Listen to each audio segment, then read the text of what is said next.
sees the means of production, and the like and subscribe button. Live updates. The EPA wants to repeal a landmark environmental finding jeopardizing climate regulations. Let's go! Another huge acceleration win. Thank you, Chairman Trump, for delivering us from this endless fascist nightmare by bringing it all to a swift close. I was worried for a bit when NASA said the likelihood of that big meteor hitting Earth had decreased substantially, but now we have something else to look forward to. In a potential landmark action, Lee Zeldin has privately urged President Donald Trump's administration to reconsider a scientific finding that has long been the central basis for U.S. action against climate change. Zeldin called for a rewrite of the agency's finding that determined planet-warming greenhouse gases endanger public health and welfare, according to 4 people who were briefed on the matter but spoke to the Associated Press on the condition of anonymity because the recommendation is not public. The 2009 finding under the Clean Air Act is the legal underpinning of a host of climate regulations for motor vehicles, power plants, and other pollution sources. Guys, we're getting leaded gasoline back. This is the death of science right here. This is pretty bad. Yeah. This is the death of all life on Earth. Well, you know.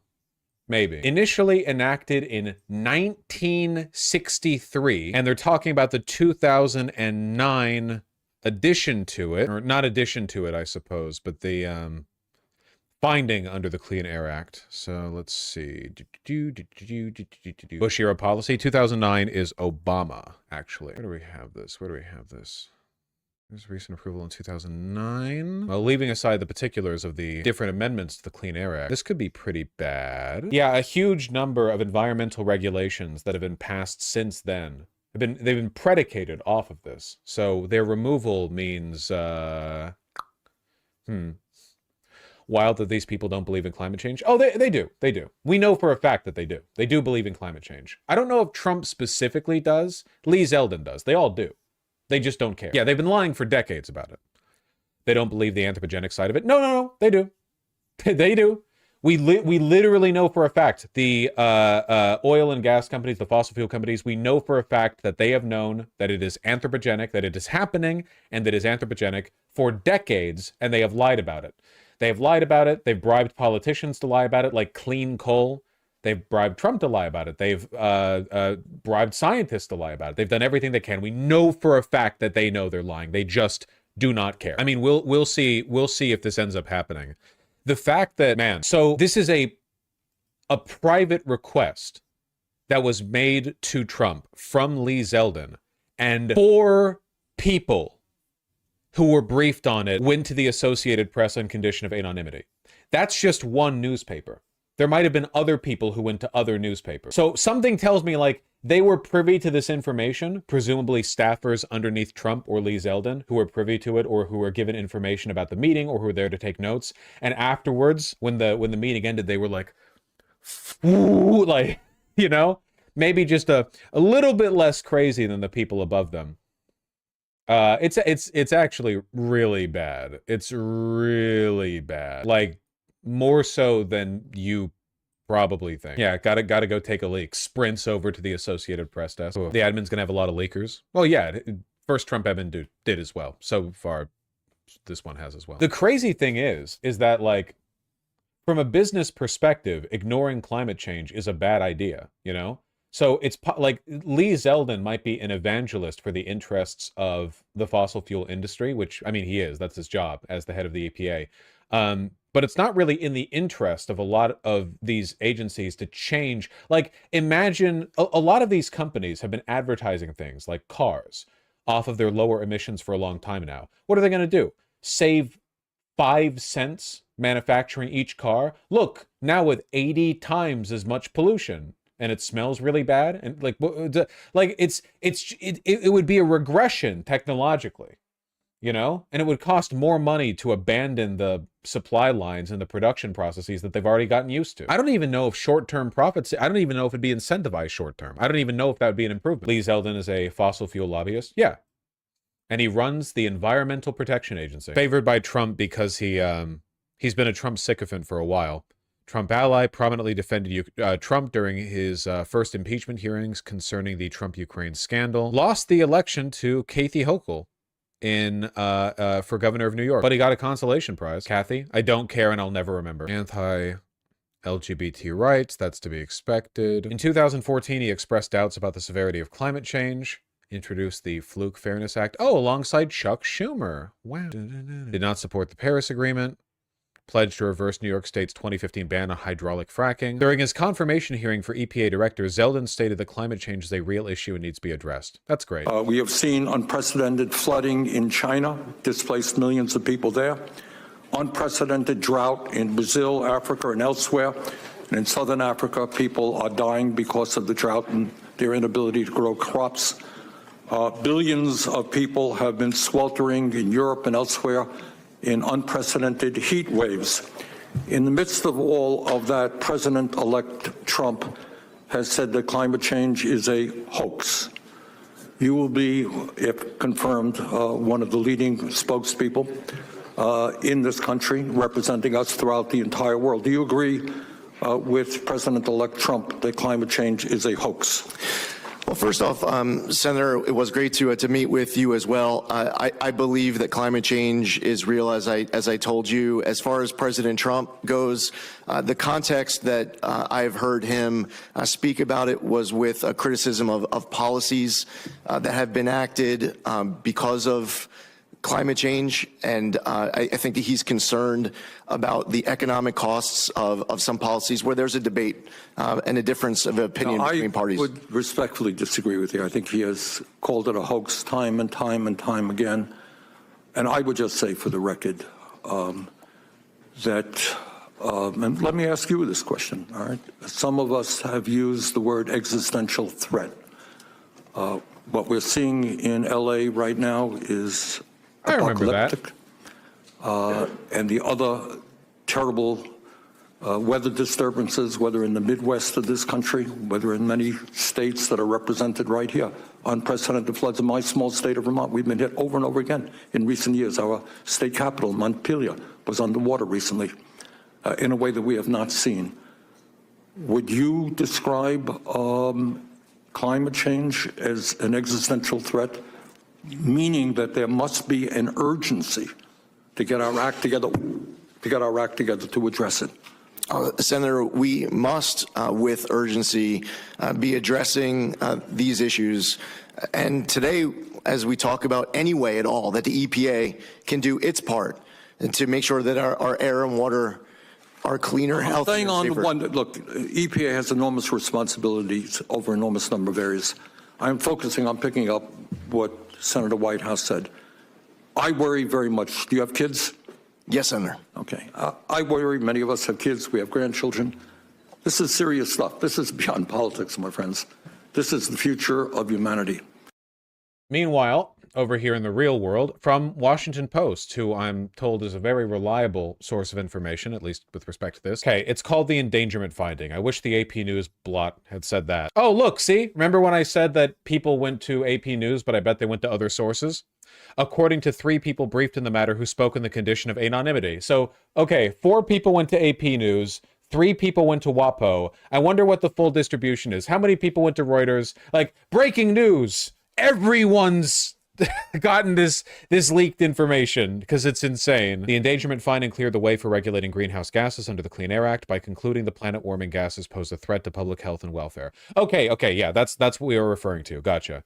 So yeah, basically, Lee Zeldin is telling Trump to authorize the repeal of that endangerment finding so that, legally speaking, the EPA does not recognize that greenhouse gases are a threat. The Obama-Biden administrations used that determination to set strict limits on emissions from cars and power plants. By repealing the endangerment finding, the Trump administration would be taking one of its most consequential steps yet to derail federal climate efforts. The administration's blocked work that is central to international climate research and barred federal scientists and diplomats from attending a major climate event in China. EPA officials weighed whether to reverse the endangerment finding during Trump's first term, but opted not to do so. Well, they're a little bit more bold this time. Conservatives have argued that repealing the finding is critical to unraveling what they see as burdensome limits on emissions from various sectors of the economy. Literally, how much does it even cost them?